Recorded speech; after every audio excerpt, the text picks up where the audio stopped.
Bom dia, meus caros. Boa tarde ou boa noite, dependendo do horário que vocês estiverem assistindo esse programa. Guilherme Rangel, da ABMEC MS, em mais um episódio do ABMEC Cast, o seu podcast da engenharia. Hoje nós estamos presencialmente aqui no estúdio da Noar, em Campo Grande, e estamos com o nosso amigo Monreal, do Sindicato Rural, presencialmente também, Sindicato Rural de Campo Grande, e o nosso colega Giovanni, gravando lá de Santa Catarina, gravando remotamente. Hoje nós vamos falar um pouquinho sobre biogás, gás natural e os derivados, e como a engenharia trabalha todo esse tema. Bom, eu sou um homem branco, né, uso óculos, tenho um cabelo curto, barba longa, estou usando uma camisa azul de listras, né, estamos aqui no estúdio onde eu tenho um fundo com uma parede de cor preta. Atrás de mim nós temos um banner do ABMEC Cast e a divulgação do nosso evento que vamos realizar. Vocês que estão vendo esse episódio antes de novembro de 2025, nós vamos realizar o evento chamado Carbono Neutro, o 30º DEME, aqui na cidade de Campo Grande, nos dias 4 e 5 de novembro. Então, já faço o convite antecipadamente para vocês também. E fica o convite para assistir os próximos episódios do ABMEC Cast, né? Tanto no YouTube quanto no Spotify. Marco Aurélio, nosso diretor financeiro da ABMEC, por favor. Bom, sou Marco Aurélio, cabelo branco já, bem branco, né? Bastante volume. Eu e o Fux temos um cabelo branco, né, Fux? Podemos falar isso, né? E estou aqui no estúdio acompanhado do Monreal, nosso presidente e amigo de muito tempo, Guilherme Rangel, presidente da ABMEC, Giovanni, nosso convidado ilustre. Estou com uma camisa branca de listras, calça azul, apoiado numa mesa de madeira. O estúdio é escuro, uso óculos, moreno alto, né?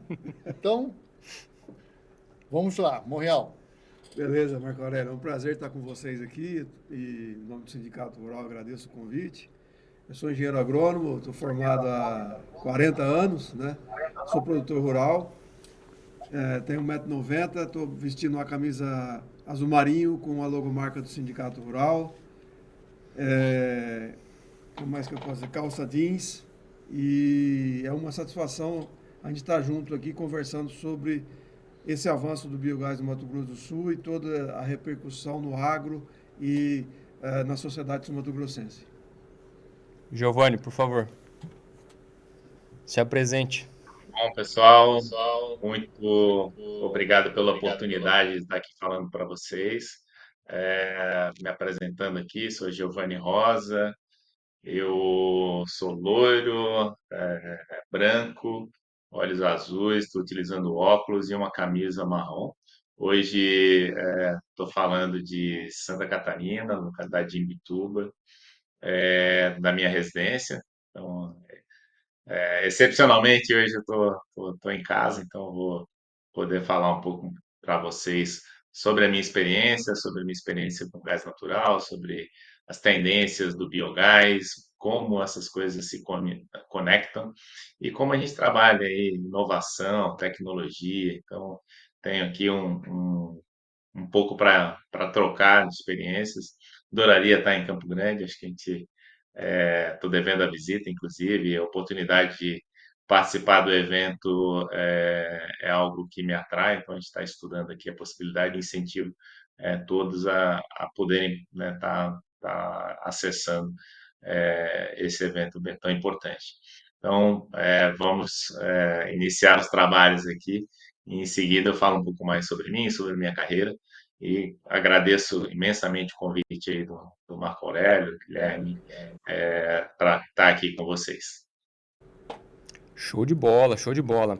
E só lembrando, né, esse episódio do ABMEC Cast é trazido pelos nossos parceiros, né, principalmente a Mútua, a Caixa de Assistência dos Profissionais do Sistema Confiacrea. Então, Marco Aurélio, vamos começar um pouquinho, vamos falar o que é o tema de hoje, quais são os tópicos. Pode começar. Bom, vamos falar sobre a paixão nossa aqui, minha, né, Monreal? Faz tempo que eu luto aí, também o Giovanni também, o Rangel já acompanhou aí. Vamos falar de biogás, os gases, né? Nós estamos na era dos gases, né, Eu acho que a gente vai Isso. sair do biogás, vamos para o hidrogênio também, né?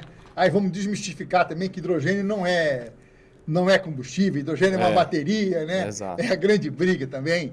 E em outros episódios nós vamos falar depois do crédito de carbono no hidrogênio também, que é outra temática que a gente vai ter que levantar.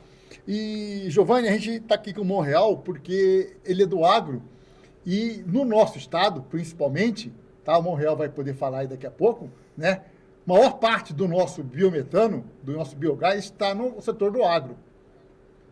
Eu já trabalho com isso há mais de 20 anos, né? Os primeiros suinocultores, né, que mexeram aqui no estado, a gente acompanhou, né? Os caras eram criador de porco.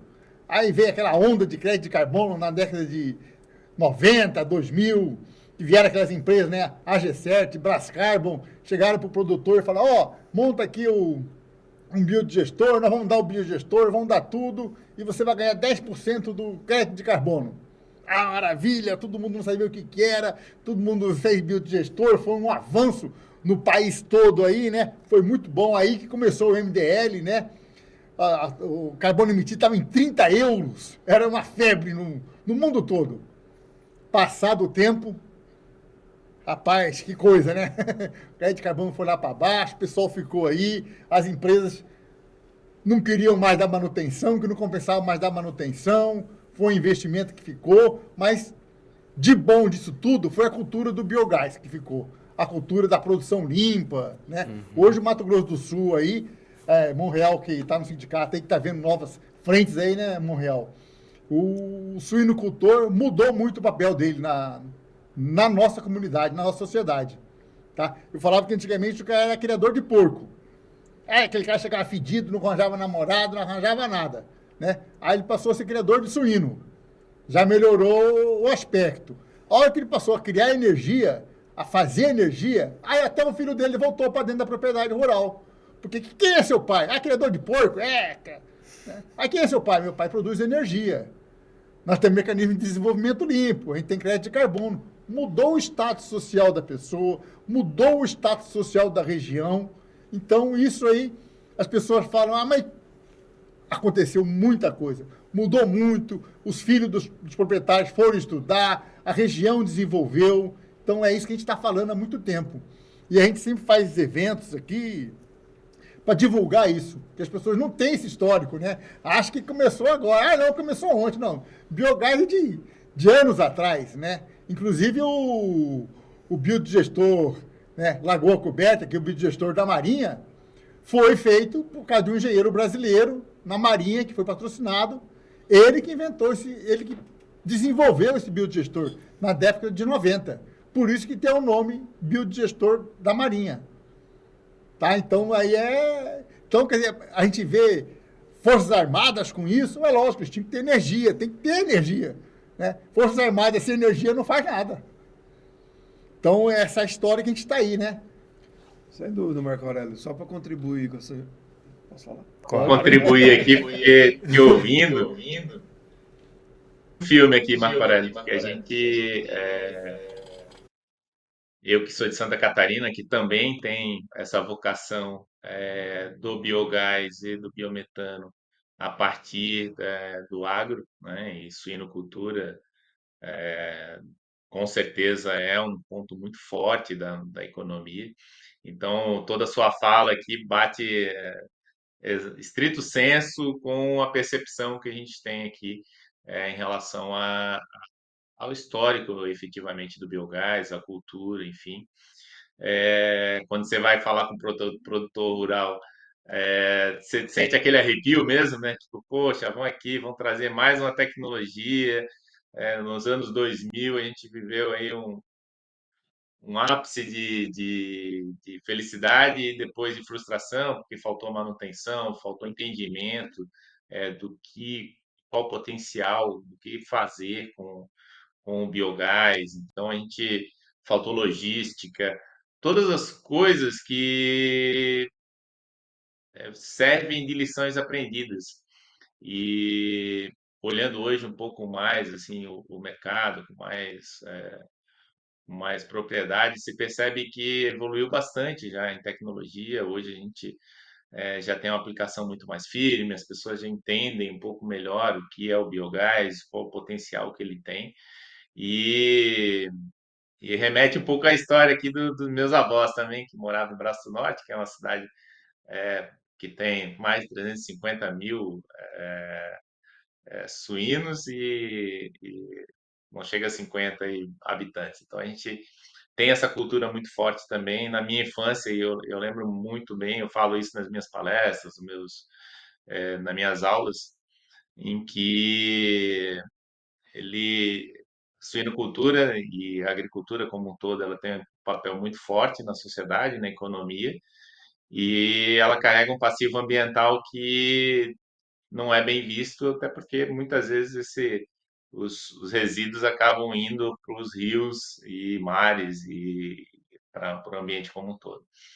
É, e quando você olha para a cultura de aproveitamento de resíduos, a cultura do biogás, ele traz um fator diferente. Você está fazendo é, meio que descarbonizando, mas mais que nem descarbonizar, não se falava isso, mas aproveitar energeticamente o teu resíduo e como resultado, você tem um impacto ambiental muito menor, né? Muitas vezes até negativo, ou positivo, né? Como a gente se fala sempre. Então, todo esse aspecto de misturar ambiental com economia, com tecnologia, é algo que tem norteado muito a minha carreira como um todo. Eu passei bastante tempo na distribuição de gás natural, algo também que é um desafio para o país, né? Interiorizar as malhas de gasoduto, você ter uma conexão com a oportunidade que a gente está vivenciando hoje aí, com o aproveitamento do biometano. Para quem não está familiarizado, é uma forma de você transformar o biogás gerado a partir de matéria orgânica em um combustível, né? E aí ele é equivalente ao gás natural, então quando fala biometano, a gente pode também chamar de gás natural renovável. E todo esse ambiente, ele reflete muito na necessidade de trazer tecnologia, e o agro ele está cada vez mais próximo da tecnologia, então acredito muito que a gente vai ver aqui nos próximos anos aí uma revolução, e já está acontecendo hoje, né? Não sei como é que vocês estão aí de percepção de vocês, até seria legal ouvir um pouco da associação também, mas eu tenho acompanhado muito desenvolvimento de tecnologia, tanto para aplicação dos combustíveis, do biogás, do biometano, então, tanto para gerar energia, quanto para aplicação em colheitadeiras, aplicação em campo, caminhões, frotas pesadas, enfim. Então a gente está vivenciando uma revolução e que tem um potencial gigantesco para ser aproveitado. Eu gostaria também de aproveitar para a gente, já que a gente está no bate-papo, né, falar um pouco sobre isso. Legal, Giovanni. Eu acho que Santa Catarina é pioneira nesse aspecto da suinocultura, né? Eu aqui no Mato Grosso do Sul, me lembro, estou falando de 40 anos atrás, quando eu, iniciando aqui numa empresa multinacional, a gente começou a trabalhar aqui só tinha 3 ou 4 produtores de suíno. E eles eram independentes, não tinha integração, não tinha nada, né? Foi o início de tudo, né? E aí, com a vinda das cooperativas, isso tudo evoluiu bastante para a integração, né? Então, o produtor teve uma condição de poder ter previsibilidade no negócio dele, né? E hoje aí nós temos 270 granjas instaladas aqui no Mato Grosso do Sul, das quais 117 têm têm os biodigestores, né? Então, isso evoluiu bastante, né? E produzindo em torno aí de 25 milhões de quilowatt-hora ano, né? Bastante importante a quantidade de produção que o setor está contribuindo, e para diminuir um pouco esse impacto desse passivo ambiental que a gente vê que ele é muitas vezes mal interpretado, né? E eu não sei como é que vocês estão em produção de biometano. Mato Grosso do Sul está produzindo 7 milhões de metros cúbicos de biometano por dia aqui no Mato Grosso do Sul. Quanto que Santa Catarina está produzindo? Só para a gente ter uma ideia, você tem noção disso?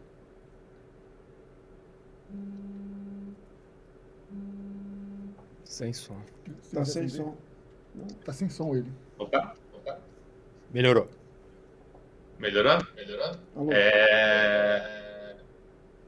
Monreal, a gente não tem uma planta de biometano homologada ainda na ANP em operação, tá? Então a gente tem alguns projetos bem avançados. A gente tem um projeto em Campos Novos aqui, na casa aí de 36 mil metros cúbicos por dia. Tem outros projetos em desenvolvimento. A gente tem para consumo próprio plantas isoladas ainda, mas não homologadas na ANP. Então, biometano mesmo, a gente está iniciando o processo. Agora, biogás, o volume de plantas aqui é bem representativo. Posso dar uma resgatada aqui, mas a gente ainda está vivendo a era agora de olhar para o biometano como uma oportunidade e esse conceito também é importante, né? Quando a gente olha as exigências assim, para se produzir biometano, é algo que ainda é um empecilho para o pequeno produtor. Então, quando a gente olha aqui as referências de qualidade, você precisa de alguns equipamentos, entre eles o cromatógrafo, que é um investimento bem alto para o produtor, então impacta o projeto diretamente, aí, acima de 2 milhões no equipamento, enfim. Então, é um entrave que a gente está buscando aí, muito afim, soluções de tecnologia para poder garantir a qualidade do gás sem onerar os projetos, né? Então, são desafios que a gente tem aqui em Santa Catarina, que eu acredito que a gente tenha no país todo. E assim, a Gás Orgânico, que é a empresa que eu atuo, a gente tem dado suporte para diversos projetos, entre eles projetos de sucroalcooleiro e também projetos de RSU. E olhando o contexto, a gente tem algumas ondas, né, que eu costumo falar. O de resíduos sólidos urbanos, que é um lixo comum que vai para aterro, ele foi meio que o primeiro aí a se tornar realidade na produção de biometano. Por quê? Porque na inerência, né, na própria atividade do aterro, você tem a obrigação de extrair o biogás, porque senão o aterro tem problemas operacionais, enfim. Eu acho que esse é um ponto bem positivo. E aí você tira, né, o aproveitamento do biogás e praticamente os grandes aterros todos aí estão com projetos de biometano. A gente já teve a oportunidade de dar suporte, trabalhar com o projeto da Horizon também, que foi bem importante, está para entrar em operação 130 mil metros cúbicos de gás em Pernambuco. E foi uma primeira onda ali, mas assim também, tem lá 2014, experiências no Ceará, o aterro de Calcaia. Esse resíduo sólido urbano foi meio que a primeira leva do biometano no Brasil, eu acredito. Agora a gente tem mais duas ondas aí para serem aproveitadas, uma delas com muito volume e com potencial grande, que é o sucroalcooleiro. Então, indústrias do açúcar, enfim, estão muito próximas aí de rodarem seus projetos para produção. E, em paralelo, você tem potencial gigante do agro, né, vinculado à proteína animal, que tem seus desafios particulares. E aí a gente está nessa jornada aí de identificação das oportunidades e trabalhar cada vez mais para efetivamente a gente conseguir fazer o biometano aí combustível do futuro que já seja o combustível do presente, já o mais rápido possível, né? Então, essas iniciativas estão todas elencadas e a gente acaba operando e trabalhando projetos aí no Brasil todo. Giovanni e Monreal, né? Vamos tentar entender um pouco essa situação que o Brasil vive, né? Porque a gente sabe, eu particularmente nunca trabalhei com biometano, né? Mas tem colegas que trabalham. E o que a gente vê, assim, pelo menos quem está de fora, existe uma resistência a essa entrada de uma nova tecnologia, Porque assim, há 30 anos atrás, 20 anos atrás, a gente não tinha tanto quanto tem hoje aqui no Mato Grosso do Sul. Além da oportunidade de negócio, porque a gente sabe que o produtor só vai ter o gasto se ele tiver o retorno, certo?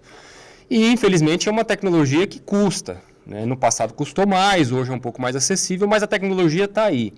Existe alguma resistência cultural, principalmente, para abraçar essa tecnologia ou não? Qual que é o maior motivador ou não da implantação desse tipo de tecnologia no nosso estado? E depois eu quero que o Giovanni faça análise lá de Santa Catarina. Bom, eu acho assim, com relação à visão do produtor, existe um aspecto de alguns gargalos, tá? Que a gente, eu, por exemplo, eu produzo, lá na minha propriedade, eu produzo energia, tenho uma usina fotovoltaica. Então, a gente tem, no caso da suinocultura, ela casa porque realmente ela tem a questão de você eliminar o resíduo. Isso, você tinha um resíduo que não era aproveitado para praticamente fertilização só, exatamente, né? E hoje já produz energia. Você tem a possibilidade. Só que o que acontece hoje no Brasil, um dos grandes nossos gargalos é a questão da transmissão da energia. Certo. A nossa matriz energética é um problema. É um problema. Então, a gente vê, por exemplo, dessas matrizes que a gente tem de energia, eu tive no Nordeste no final do ano, a produção de energia eólica, por exemplo, tem várias paradas lá, porque não foi permitido que se colocasse essa energia na rede. Entendi. Entendeu? Então, muito investimento que foi feito não se consegue. E a energia começa, se não sobrar, não começa a entrar na energia. Então, o produtor, por exemplo, eu estive conversando com vários produtores que querem aumentar, vou produzir mais energia fotovoltaica, exemplo. E aí eu vou para o mercado, você vende, o preço abaixou, barbaridade, eu dava um desconto de 20%, hoje estou dando desconto de 35% para segurar os meus clientes, para poder ter essa... Então o cliente que ele quer entrar nessa de produtor de energia, ele fica basicamente amarrado no sistema off-grid, porque existe essa barreira para ele adentrar na redição. Exatamente. E isso faz com que você fala, pô, eu vou investir mais, sendo que eu vou produzir energia, vai sobrar, chega 2030, eu não tenho. 2030 zero a minha produção.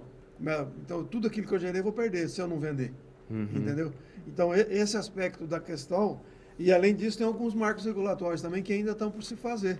Né? Que a gente vê que nem tudo isso tem que se aprimorar a segurança jurídica desse aspecto todo. Exato. Entendeu? Porque no Brasil nós vivemos uma situação que daqui a pouco vem uma taxa e inviabiliza. Inviabiliza. A minha eu fiz em 2020, né? Então não tinha toda essa... Aí estão se falando que vai se cobrar a transmissão para quem colocou a partir de 2022. Aí vai pagar uma taxa. Então todo esse aspecto a gente começa a analisar e você se retrai em função dessas dificuldades ou desses gargalos que a gente pode dizer. Desincentiva o setor, né? Então, Monreal, o Giovanni também está aí, ó. Isso aí foi o grande problema da década de 90, não é? Essa insegurança jurídica que passou o país. Ninguém sabia o que ia acontecer. Hoje a gente vê que nós estamos aqui entre 4 engenheiros, né? Não tem nenhum advogado, felizmente, né? A gente consegue falar isso, né? Senão, aliás, o advogado está na sala do lado aqui, né? Ouvindo nossa conversa, né? Aliás, então a gente tem que ver que essa segurança que a gente tanto quer é necessária. Sem dúvida. As pessoas ficam brincando, não, mas não é que não vai... Cara, você faz um investimento de 20 anos, 25 anos. Você não está comprando uma bicicletinha elétrica para você andar aqui amanhã ou depois. Exatamente. É algo que você tem que investir, tem que ter um retorno desse capital, você vai gerar emprego. Você vai ter que treinar a pessoa para trabalhar com isso. Você vai ter que trazer pessoas de outro lugar para poder colocar aqui. Então, isso tudo... A gente, no evento passado, Giovanni, no Sindicato Rural, a gente até teve lá o espaço do Monreal lá para a gente poder falar. Nós fizemos um curso de biogás lá e nós falamos justamente disso daí, com o Péricles, né? Exatamente. Desse, vamos chamar, curtailment, que é esse corte de energia aí, né? Que tem até um nome bom aí, que foi o que o mundo todo viu agora, que aconteceu na Espanha. Quando aconteceu na Espanha, o pessoal acordou. Aconteceu em Portugal também, há 3 dias atrás, o pessoal acordou. Aconteceu no Brasil também. Então, quer dizer, o biogás, o biometano, oferece essa segurança. ele é uma energia diferente, é uma energia de base. É uma energia Física. segura, física. E que dá para ser entendeu? armazenada, Que dá né? para ser armazenada, dá para a gente usar. Então, Aí já a fotovoltaica não dá. A fotovoltaica já gera um problema na nossa grade de energia elétrica absurdo, né? O próprio Péricles faz uma brincadeira com isso aí, que basicamente você tem que iniciar Itaipu, iniciar e parar todo dia, praticamente, né? várias vezes. Porque de dia a produção fotovoltaica tá lá em cima, de noite você não tem essa produção. Então você tem que acelerar e desacelerar uma usina daquele tamanho. Então, assim, é um problema para nossa matriz, né? É um problema, mas é uma oportunidade. É uma oportunidade para as alternativas, Para exato. gente o quê? Fazer bateria, para salvar. O pessoal pega a água que está jusante, joga montante de novo, faz um rebombeamento dessa água. Quer dizer, tem vários desafios da engenharia. Por isso que a gente está discutindo isso. Por isso que a gente está falando aí para essa galera Por isso nova. que a gente traz, né? Nós não vamos catequizar mais padre, pelo amor de Deus. Exato. Chega de catequizar padre. Aproveitar para mandar um abraço pro Pérez, que ele deve ter mostrado a boca do jacaré também, deve ter falado Mostrou. Sem falar naquela piada que ele faz, né? Na energia apresentação física. dele. Então a gente E tá ele fazendo é esse evento sensacional, aqui, assim. o Giovanni, até para mostrar que Aí eu vou aproveitar aqui para puxar um assunto um pouco mais direcionado. Eu sei que a gente, né, tem esse problema de energia elétrica, né, do CUTEM e tal, mas aí como você fez uma pergunta mais ampla, Guilherme, eu vou... E é uma pergunta muito inteligente e vez por outra, alguém se dá conta disso e para e olha, pô, se esse negócio é tão bom, se você pega energia do resíduo, você faz circular, você descarboniza, Por que que por não é que que tão não divulgado, né? é isso, mano? Por que que não tá já rodando, mano? Como é que é isso? É bom demais para ser verdade, né? Por exemplo. E aí a resposta, né? Aquela resposta que o engenheiro dá se arrepia, né? Depende, né? Mas depende muito do modelo de país, de estrutura, de incentivo, de organização e inclui também segurança jurídica em que você está inserido. Então, quando a gente olha o nosso país, a gente é carente de infraestrutura, né? Então, o curtailment reflete isso, né? Não é que o pessoal tá mandando desligar a planta porque o pessoal é malvado ou porque não tem carga.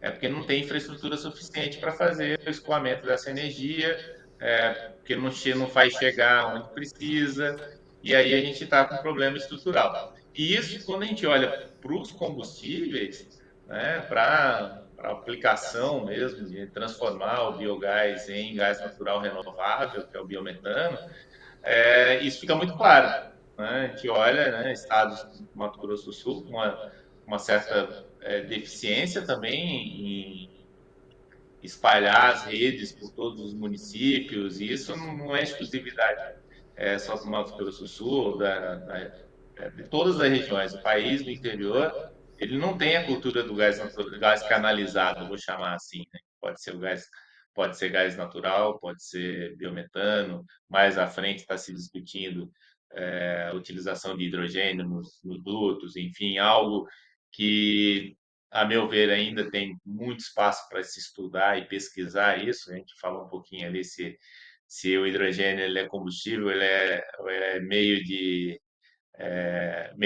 armazenamento de energia. Eu compartilho com o meio de armazenamento de energia, mas há quem diga que ele pode ser aplicado como combustível, desde que sua eficiência seja comprovada. E aí a gente precisa investir em pesquisa, desenvolvimento, trabalhar muitas coisas para chegar nesse ponto. Então a gente tem várias coisas para falar aqui, mas eu puxando agora para a aplicação inicial, que você, poxa, produz o biogás, tenho as opções. Eu vou poder gerar calor na propriedade, né?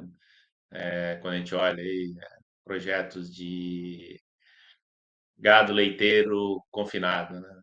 Aí especialistas me perdoem, mas eu vou usar aqui um termo que eu não tenho certeza exatamente o quanto isso é cientificamente provado, mas nas regiões frias, quando você fornece para o gado água, uma temperatura em determinado grau, você garante uma produção maior de leite, então você consegue fazer, setar a tua fazenda para que ela seja otimizada, utilizando o biogás como uma fonte de energia para aquecer água, por exemplo. Então, esse é um exemplo de aplicação básica. E aí você vai olhar outras oportunidades, né? Posso usar como energia térmica, eu posso botar um gerador H biogás, e aí a gente, na própria propriedade, a gente pode usar localmente a energia que você tem disponível a partir do biogás para rodar a fazenda. Você pode, a depender do volume, você exportar essa energia, então fazer uma geração distribuída, isso vender para outras localidades, enfim, funcionar como uma usina.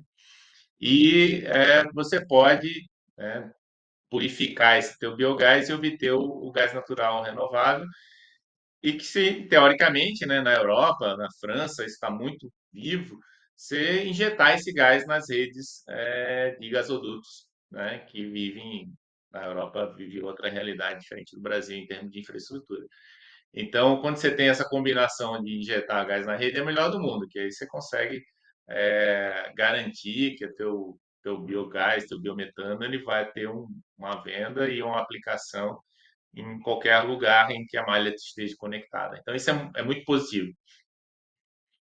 Ou, e aí eu vou abrir um espaço aqui, que a gente tem aí um mundo de consumo de diesel vinculado ao agro, e esse consumo está nas regiões do interior, então são colheitadeiras, caminhões, caminhão fora de estrada, você tem um potencial gigantesco, e muitos geradores a diesel também, gerador de energia local, tratores, enfim, que é uma frota potencial para ser convertida para gás, desde que eu tenha o meu gás disponível nesses locais. E uma forma de fazer isso é comprimi-lo ou liquefazer, um outro momento.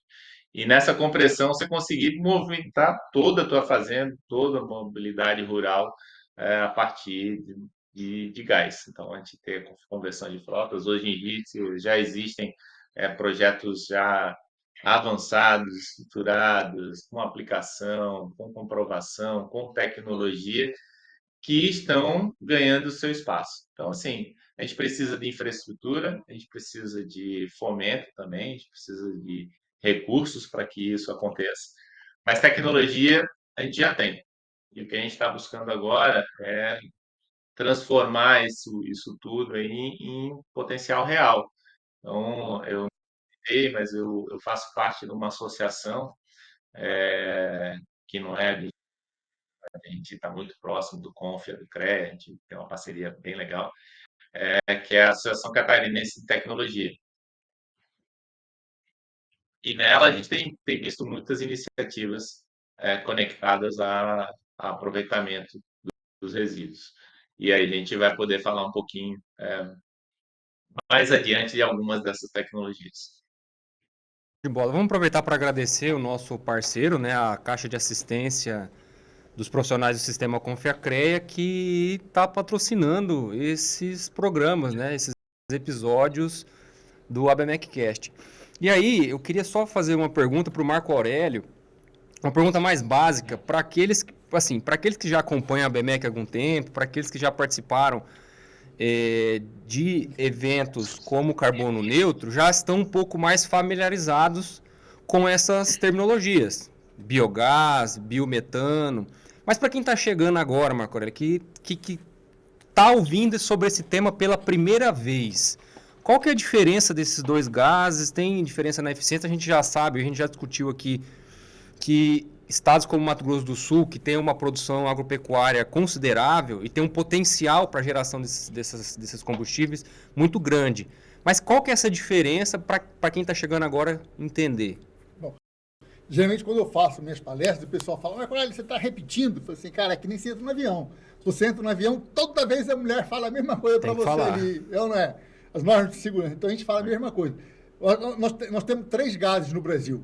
Vamos resumir em 3 gases, tá? Temos o GLP, que é o bujão de cozinha, que é o gás de cozinha. Derivado do petróleo. Que é derivado de petróleo, que é um gás orgânico. Isso. Tá? Ele é Assim como o natural. Demorou 100 e poucos anos para fazer, milhões de anos, mas ali, ó, foi de resíduo também. Isso. Certo? Ele Os dois são derivados de petróleo, né? É, derivado de petróleo. Tem um gás natural, que é também derivado de petróleo. Isso. Certo. São processos diferentes que geram os dois gases. Os dois gases. E tem o gás gerado do resíduo instantâneo, que é o biogás. Gerado a partir de resíduos animais. Animais, de alimentos. Animais e plantas, né? Que nós temos aqui, por exemplo, a vinhaça. Resíduos alimentares. Tem a vinhaça, tem da fecularia na região sul do nosso estado. Tem o resíduo urbano. Tem no Pará de açaí. Então, tudo que fede, tudo que apodrece, gera o biogás. Entendeu? Aí ele gera esse biogás. Agora, esse biogás ele tem 40% de CO2, que é aquele gásinho que fica no extintor de incêndio. Isso. Ele apaga o fogo. Que ele não queima. O resto é metano. Então, a gente purifica esse biogás, tira esse CO2 e aí vira um biometano. Ou seja, ele é mais rico em metano. Ele é mais rico que o biogás. Mais rico que o biogás em metano. Ele é 97%, 98% de metano. Aí ele se equipara ao gás natural. Por isso que o Giovanni fala que dá para usar no carro, na frota, o biometano. Se equipara ao poder calorífico, né? O mesmo poder calorífico, tem as mesmas características do gás natural. Lembrando que o gás canalizado de rua, ele é gás natural. Não é GLP. Tem uma diferença. Então, esse gás de rua, tá? E o biometano, ele é mais leve que o ar. Então, ele sobe. Se acontecer um vazamento na rua, se acontecer um vazamento na nossa casa com gás natural, ele vai subir. Se acontecer um vazamento na nossa casa com GLP, com um bujãozinho, ele vai ficar ali debaixo da pia ali, vai ficar debaixo de algum lugar, ele vai ficar preso ali. Então, ele está mais suscetível à explosão. Por isso que a gente é contra. O pessoal já usou muito aqui, na década de 90, 2000, muito carro com GLP. O cara botava um bujãozinho de GLP, 2 pratinhos de ferro ali, uma borracha no meio e, ó, tacava ele funcionar. Até aparecer no jornal. Até virar notícia. Até virar notícia. Na fazenda a gente tinha um moedor de arroz lá, tinha uma trituradeira. Meu filho, será que tem que funcionar gás? Funcionava. Aí botei para ir direto no carburador gás lá GLP, era uma maravilha. Essa questão do potencial de geração, né, de novos combustíveis, ele é bastante interessante porque a gente tem que pensar assim, como a gente já comentou, né, existem várias questões político-econômicas que envolvem, né, o nosso panorama no Brasil como um todo, que apresentam algumas barreiras, apresentam alguns incentivos, o próprio momento econômico que a gente vive. Mas também tem aquela questão do desenvolvimento da tecnologia, né? Porque o biometano, né? A gente pode até citar aquele exemplo da New Holland, né? O Giovanni estava falando de já existem alguns equipamentos adaptados para isso. A New Holland é um exemplo desse, que ele tem lá uma linha de tratores que funciona a biometano.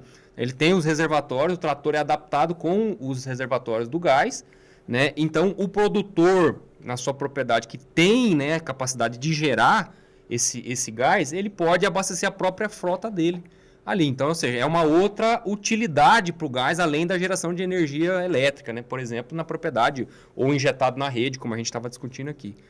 Bom, Rogério, aí é o suprassumo da beleza. Porque você... Vamos separar aqui, tá? O sucrocoleiro. Cara, o cara que faz açúcar... Açúcar é energia. Ele gera energia, o que sobra vai para açúcar. Energia para alimento, porque açúcar é energia. O cara quer comer alguma coisa, tô passando mal, preciso de energia, dá uma golada de açúcar. Aí, né, toma um refrigerante que é puro açúcar, na hora já vai bater lá em cima, então açúcar é energia. Certo? Aí, da vinhaça, da vinhaça, da torta lá, ele faz o biometano, biogás. Esse biogás, ele usa na sua propriedade para tocar sua frota. Certo? Além de gerar energia elétrica. Tá? E também ele pega o bagaço que antes era jogado. Queimado, né? Que que era queimado fora e queima na caldeira. Quer dizer, então, por isso que teve esse boom da bioenergia no país. Isso. Antigamente, perto da fazenda, tem, né, uma usina sucroalcooleira lá, o cara pedia para a gente levar o bagaço. Exatamente. Porque era Estava no confinamento. para o confinamento. Não, pega o bagaço aqui, pelo amor de Deus, não tem onde pôr. Hoje não, hoje se você quiser, tem que comprar. Tem que comprar. Então, E isso vendem, né? Muitas usinas vendem o bagaço, né? Porque mudou muito, então. Antigamente, aqui na região de Ribas, você vai conhecer um dia aí, o Giovanni, na região de Ribas tinha muita madeireira, tinha uma produção de eucalipto ali. Esse negócio de eucalipto na região de Ribas não é de hoje. Nós estamos falando de 40 anos. Então sempre teve eucalipto naquela região. Ah, agora que começou? Não. Começou há muito tempo. Entendeu? Aí os caras de Ribas lá das serrarias pediam, pelo amor de Deus, para as indústrias cerâmicas de uma região aqui perto para levar a serragem. Porque eles não tinham o que fazer com aquela serragem. Então, olha como mudou o mundo em pouco tempo. Hoje você tem que comprar serragem, senão você não toca as suas olarias, não toca as suas cerâmicas. Quer dizer, mudou muito, foi muito rápido. Aí, daqui um dia o pessoal vai estar fazendo biochar com essa serragem. E algo interessante também, porque eu falo de novas tecnologias, e para quem não está familiarizado, né, o biochar ele vem aí também com um potencial bem legal para tratar a biomassa, né, para dar um aproveitamento, né, da biomassa. E aí você recebe a biomassa, você faz um processo de pirólise, você transforma essa biomassa vamos lá, não vou usar o termo, mas é muito próximo do que seria um fertilizante premium. Então, e além de aproveitar o óleo e o da pirólise, que você pode aproveitar da biomassa, e isso está crescendo em várias rodas aqui que eu tenho participado. Quando a gente fala de restos de madeira, o biochar tem entrado com muita força. Não sei se vocês já treinaram isso aqui no podcast, mas eu recomendo fazer trazer algum especialista aqui para falar disso, porque é uma fronteira interessante, acho que o Mato Grosso do Sul também. É super legal você pensar nesse aproveitamento de madeiras, invariavelmente, né, de madeiras que tenham sido certificadas, enfim. E esses projetos eles tendem a crescer bastante aí nos próximos anos também, como visão de futuro aí de tecnologia. Monreal, Legal. como é que está o nosso sindicato nessa parte aí, Monreal? Nós estamos, na verdade, assim, nós temos muita... inclusive, nós temos um evento de palestra que chama Interagro, né? E esse ano nós fizemos justamente no Dia Mundial do Meio Ambiente, para contemplar a data de fundação do sindicato e também mostrar os avanços que nós estamos buscando, né? O Estado do Mato Grosso do Sul tem um projeto do governo que é carbono zero para 2030. Então, nós, como produtores, queremos entrar nesse mercado de crédito de carbono, queremos saber como a gente fazer para trazer isso para o nosso dia a dia, né? Mas, infelizmente, Marco Aurélio, o que a gente tem ouvido hoje são várias empresas que tentam nos contactar, vão lá, fazem as palestras e a gente não consegue trazer isso para a realidade do produtor. Infelizmente. Eu vou falar para você citar vários exemplos. A Baturba foi uma empresa que teve lá no ano passado, nós fizemos um evento lá com eles. E aí, quem é que está ganhando dinheiro com isso? Ah, você tem algum cliente aqui? Tem. Então você pode passar o telefone dele? Vamos trazer ele para fazer a palestra? Não posso passar. Então, assim, o único caso que eu vejo aqui, Marco Aurélio, no Mato Grosso do Sul, que tem um exemplo desse, carne com carbono zero, carne com carbono sustentável, é fazer a Santa Virgínia e Bataguaçu. Eles têm um trabalho consistente lá e estão recebendo. Mas, fora isso, eu gostaria até de deixar em aberto esse desafio aqui, porque eu trouxe uma palestrante também da Associação Brasileira de Carbono Neutro, a Rita Ferrão, veio conosco, você esteve lá, né? Uhum. E daí, daquilo não virou nada. Os produtores pediram, falaram, vamos fazer, vamos trazer, vamos começar a fazer o crédito de carbono. E não acontece absolutamente. Mas aí, você acha que a grande barreira é o quê? É política? Você acha que é o governo que está faltando incentivar os produtores? Não, porque cultura a gente sabe, né? O cara, tem gente que vai ser mais aberto a novas tecnologias, a novos estudos, e tem gente que não. Mas se o sindicato está trazendo isso, né, que é um tema novo assim, entre aspas, né, que promete, vamos dizer assim, uma valorização do produto, né, Sim. por que não adota? Pois é, o que acontece justamente, Gaio, quando a gente chega na questão financeira, que é você fazer o projeto, um exemplo, nós fizemos duas situações, vamos fazer, se você renovar 50 hectares da sua pastagem e botar isso no nosso projeto, você entra como descarbonização, você entra nesse projeto e pode receber um valor lá. Ótimo, legal. Quando a gente vai para a prática, passou 20 dias, não queremos mais fazer o contrato, não vamos mexer mais. Teve uma situação complicada com a Verra, que é uma acreditadora mundial aí, que passou por uma auditoria muito séria, e ela hoje é questionado o papel dela como acreditadora. Ela não consegue mais acreditar, né? Exatamente. Então, tudo isso são indas e vindas. Quer dizer, o produtor ele começa a acreditar, de repente, há um retrocesso. Existe muita incerteza nesse meio, né? Exatamente. Então, assim, como produtor, ele normalmente é desconfiado. Ainda um assunto dessa complexidade, que falta métrica, né? Exato. Por exemplo, todo mundo critica a questão do betano do boi, não sabe bem isso, mas quando você vai para a métrica, você vê que é o contrário. A pecuária, ela descarboniza. Sim. Ela tem um fator importante para ajudar o meio ambiente, não a complicar. A mesma coisa, Monreal, é a árvore. O cara, quem desmata a árvore tá não sei o quê, quem corta uma árvore, não, o cara cortou a árvore, ele tá com o carbono acumulado. Se ele pegou aquela árvore e transformou que nem essa aqui uma mesa de madeira, ele tem carbono aqui dentro. Aquela árvore vai crescer outra no lugar. Sim. Quer dizer, você cortar uma árvore não é pecado. Só que fazem 50 anos que a gente fala para as crianças lá, não pode cortar árvore, não pode fazer isso. Mentira, é balela. A gente tem que acabar com esse ciclo de más conversas. A gente cortar uma árvore, que nem aqui a gente vai para fazenda diversas vezes, e o esposo, olha aqui, cortar eucalipto, tá aqui há 4, 5 meses está brotando. Pô, você passa daqui a 4, 5 meses lá de novo, já está brotando eucalipto. Quer dizer, aquele carbono que estava ali já acumulou, transformou em imóvel, está guardadinho, está ali empacotado.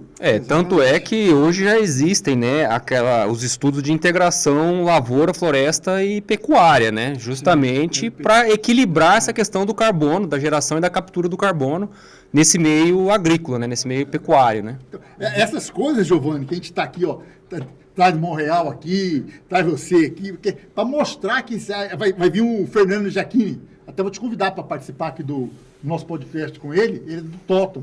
Ele é que mexe com gás REC, gás bio, gás não sei o que, certificado, ele mexe, vai vir aqui presencialmente para Campo Grande, nós vamos almoçar, nós vamos estar aqui. Aí, Fernando, você vai pagar o almoço para nós, hein, Fernando? Tá? A gente tem que ter essa noção, que a gente tem que trazer essas pessoas para cá, para poder divulgar essa nova onda. E outra coisa também, a gente mexe com biogás há muito tempo, tá? Eu sempre bati na tecla do gás virtual, ou seja, você vai lá no interior, na fazenda do Monreal, tem biogás lá? Tem. Vamos engarrafar esse biogás, vamos levar para outro lugar, para poder usar. REC, né? Entendeu? Essa questão da logística é bastante importante, né? Tem que ter isso. A gente tem que... A gente bate aqui, o Giovanni, a gente tem que fazer também os distritos energéticos, não é? Nós temos ali em Vinhema, tá? Tem um monte de gás ali da Decoagro. Agora, o etanol sai dali, vai para São Paulo. Para a refinaria poder vender. O funcionário vê o etanol sair dali e ir para São Paulo, para o cara botar água para voltar de novo. Por que não vende ali na região? Por que não faz um distrito energético ali? Quando a gente fala para o governo, a gente quer subsídio, a gente não quer dinheiro. A gente quer subsídio jurídico para poder fazer a coisa virar. Não é dinheiro, dinheiro tem. A gente quer esse subsídio para poder acontecer. Em todo lugar do mundo, a nova tecnologia, ela se torna acessível através do incentivo. Eu não vou chamar de subsídio, não, porque subsídio vai ter alguém que vai pensar, mas ela precisa do incentivo. Então, esse é um ponto bem relevante.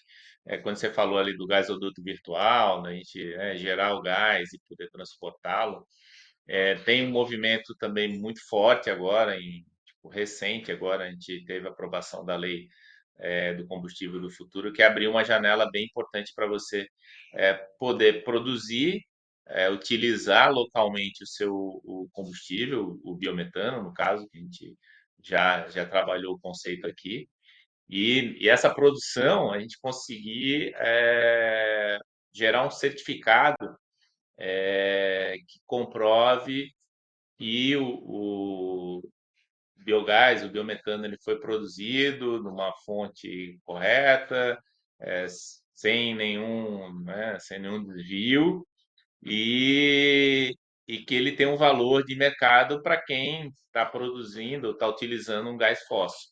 Né? No caso, hoje a gente tem chama de mandato, então na lei e no decreto, tem uma rampa aqui a partir de 2026 que começa em 1% de todo o gás natural produzido ou importado, ele vai ter uma equivalência em consumo ou emissão de certificado de biometano. E isso abre um espaço muito forte para produções menores de biometano. Ainda está se discutindo efetivamente a aplicação, mas é um avanço na minha essa ideia produzir e consumir localmente Isso. e conseguir, né, a partir do certificado, fazer que isso seja incentivado pelo consumo da Petrobras, por exemplo. Exato. Inclusive para incentivar o desenvolvimento de equipamentos, né, que utilizam esse tipo de combustível, né, esse tipo de gás. Porque hoje a gente sabe, né, eu citei aqui o exemplo da New Holland, mas nós não temos tantos equipamentos assim que são adaptados, principalmente quando a gente fala de frota, né, para esse tipo de gás. Mas a tecnologia está aí. Agora o problema é que custa bastante, e então você limita muito o cliente, o perfil do cliente que compraria, adquiriria esse tipo de equipamento. Quando você barateia isso, né, amplia isso, a gente tem mais pessoas utilizando, né? Então acho que é uma forma de incentivar tanto a produção do biogás quanto a produção de tecnologia para equipamentos que usam o biogás, biometano, enfim. O Estado tem um incentivo aqui do gás natural, né? Que você não paga o IPVA do carro, ou tem alguma coisa assim. Então, isso aí já é um caminho andado, né? Mas precisa de mais, né? Sim. Agora a gente tem que começar agora a esclarecer para as pessoas que qualquer carro pode ser a gás natural. Motor combustão convencional. Combustão convencional. O carro a diesel pode ser gás natural também? Pode. A Scania já está desenvolvendo, a MWM já desenvolveu, entendeu? Todas as grandes empresas estão desenvolvendo o gás usando no motor diesel. Certo? Isso aqui a gente já fazia há muito tempo aqui. Faz mais de 20 e poucos anos que a gente tem motor diesel aqui, que a gente convertia em ciclo Otto aqui, então isso não é novidade nenhuma. Entendeu? Isso aqui a gente cansou de pegar Tem motor muitas diesel transportadoras também aderindo a essa modalidade pela necessidade de descarbonizar, né? Quando a gente parte para o carbono neutro, carbono zero, a gente tem percebido esse movimento.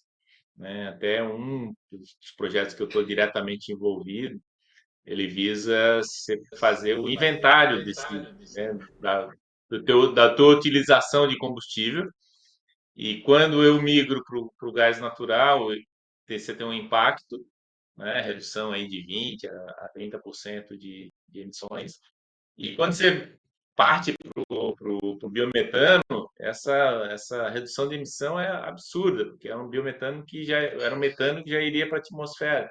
Então a gente parte, né, para uma neutralização de carbono, para um quase carbono zero aí muito, muito relevante. Então essa descarbonização da frota, a gente vai ouvir falar muito dela ainda.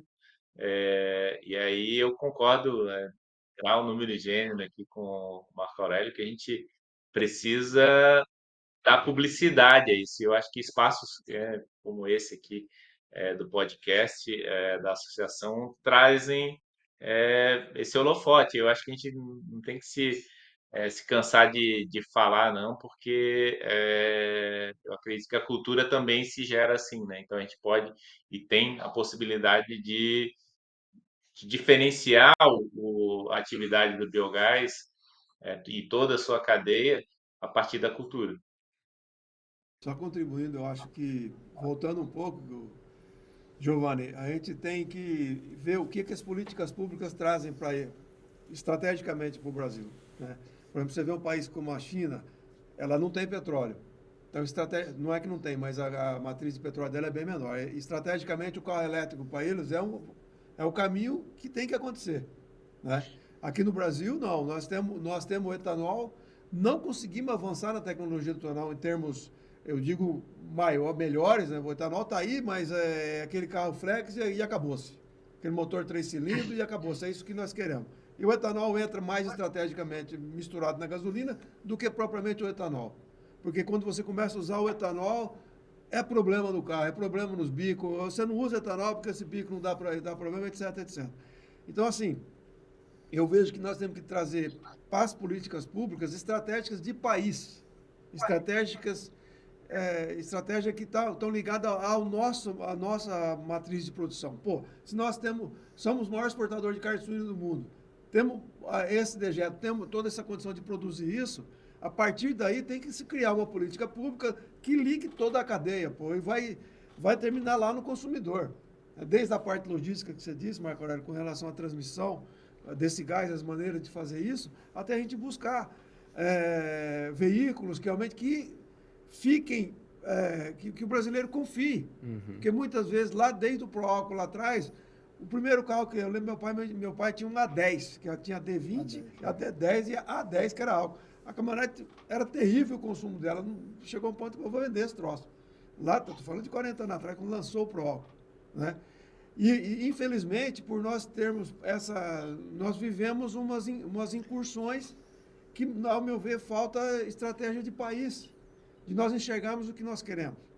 E muitas vezes, a questão do carro elétrico. O carro elétrico está entrando no Brasil não por causa de estratégia, mas por causa de preço. A turma está comprando carro elétrico porque é mais barato que o nosso. Exatamente. Então, porque o nosso tem 50% de imposto, caramba, 45% de imposto. Quer dizer, aonde que nós estamos com a cabeça, quando você analisa a questão estratégica de país, de utilizar essas matrizes que estão sendo produzidas com competência no campo, o governo não elabora essas políticas públicas que deveriam ser estrategicamente colocadas para a população. Até para ônibus, para carro popular, etc, etc. Pô, tudo isso viria. E não é falta de competência. O brasileiro não é um cara burro. Vamos falar assim, não é um país que tem recursos humanos ruins. Quando você vê, por exemplo, uma Embraer que produz os melhores aviões do mundo, por que nós não conseguimos melhorar os nossos carros, os nossos motores? Com empresas nossas, com logomarcas nossas. É estranho. Eu não consigo entender, porque a gente vê lá aquele primeiro carro elétrico que saiu lá atrás, eu não me lembro. O Gurgel, era um Gurgel, né? Todo mundo riu, o cara era... O cara é um visionário. Era um visionário, pô. Chamar de louco. Chamaram o cara de louco, entendeu? Então, assim, eu acho que falta muito o brasileiro entender qual é a grande herança dele, se enxergar como ele tem uma empresa chamada Brasil, um mundo chamado Brasil que é dele, mas ele não assume esse patrimônio, ele não assume esse espólio que vai ser dos filhos dos netos. Nós estamos sempre com incursões erradas. Vou só dar outro exemplo, essa questão ambiental. Nós estamos com uma lei que foi redigida pela nossa senadora Tereza Cristina. A lei foi aprovada, foi para ser sancionada, teve 63 vetos. Então, tudo isso voltou. O produtor, qualquer coisa que ele vai fazer na propriedade, ele tem que voltar no órgão ambiental, seja ele pequeno, médio, grande. Esses vetos que foram feitos agora prejudicaram novamente todo mundo. Todo mundo, o cara vai fazer qualquer incursão que ele vai fazer relacionada ao meio ambiente, ele tem que ir lá bater palma e pedir o órgão ambiental. Hoje existe uma mentalidade meio tóxica, né? Quando a gente fala de meio ambiente, né? Isso está travando o Brasil. Você vê a Ferronorte está travada. Toda a parte logística nossa de estrada, cara, até o ninho de um passarinho lá, não sei de onde. Pô, espera um pouquinho, nós temos que ver a questão estratégica daquilo para o desenvolvimento das pessoas. Por que que a questão da Amazônia tem a parte de IDH pior do mundo, pior do Brasil, o IDH da população da Amazônia? E todo mundo quer defender aquilo. Se não chegar ao desenvolvimento, se o cara não conseguir produzir, ele não vai melhorar de vida. Exatamente. Entendeu? Aí fica todo mundo dando dinheiro para outras coisas que não é o fundamental, sabe?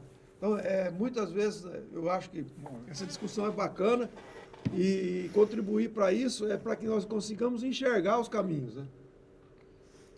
É isso aí. Real, Vamos. eu Nós já acho, estamos chegando a uma. só vou fazer um parêntese e falar um pouquinho do papel das associações aí, como a ABMEC, como a Biogás, a ABGás, enfim, acho que a própria ACAT, que é a Associação Catarinense de Tecnologia e Inovação, que a gente trabalha diretamente aqui, tem um papel fundamental nessa pressão por políticas públicas e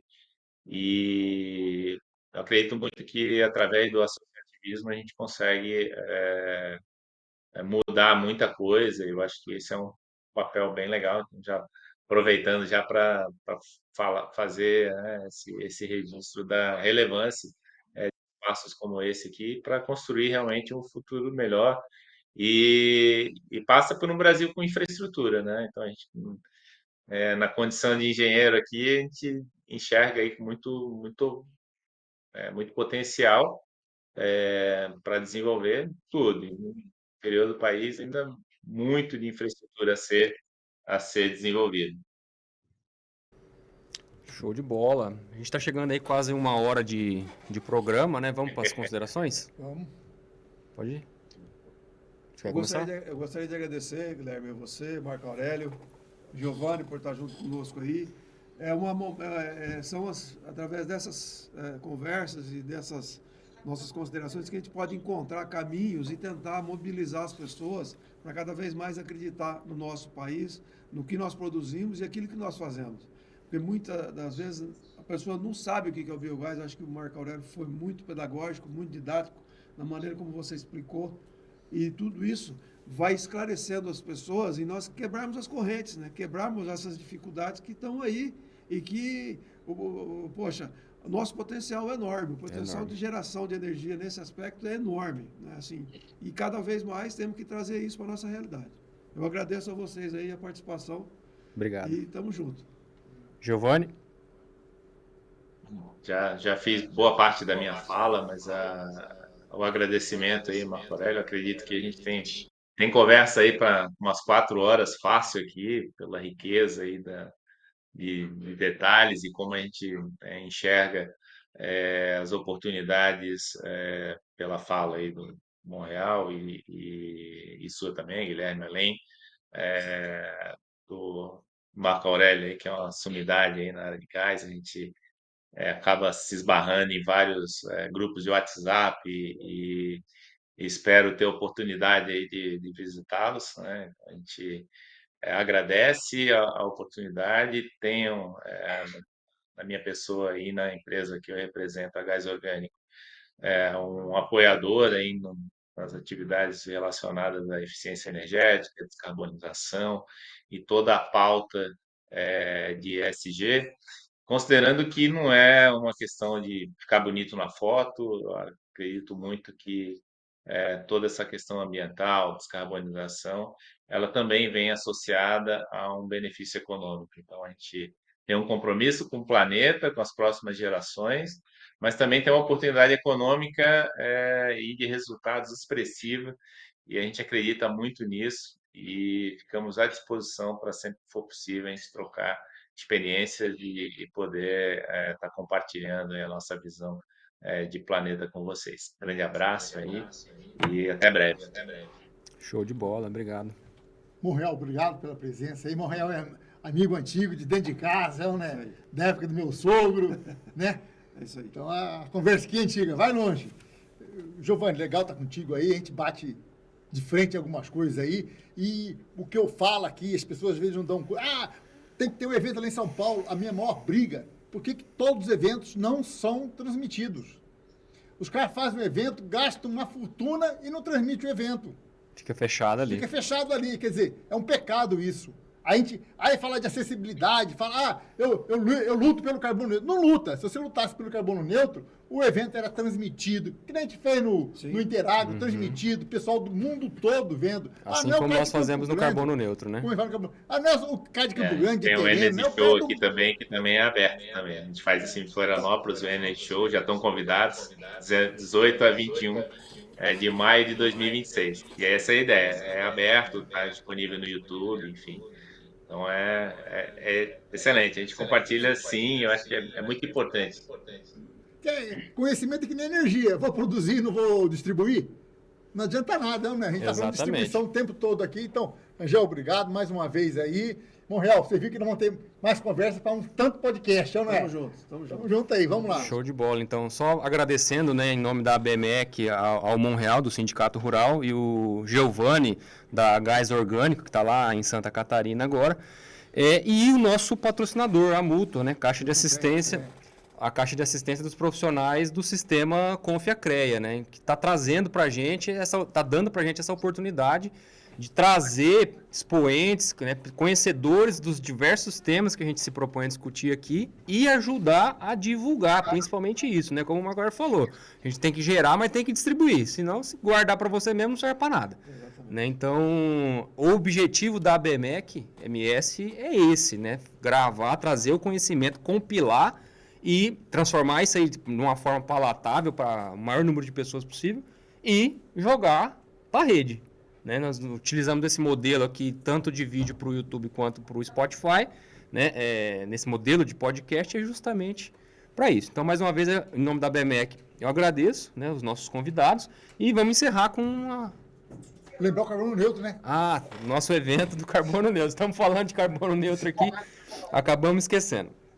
De novo, né, fazer o convite para quem está vendo esse episódio antes de novembro de 2025, nos dias 4 e 5 de novembro, nós vamos fazer um evento chamado Carbono Neutro, o 30º DEM, né, Desafios e Oportunidades do Mato Grosso do Sul, né, nas engenharias industriais, realizado aqui na cidade de Campo Grande, lá na FATEC, né?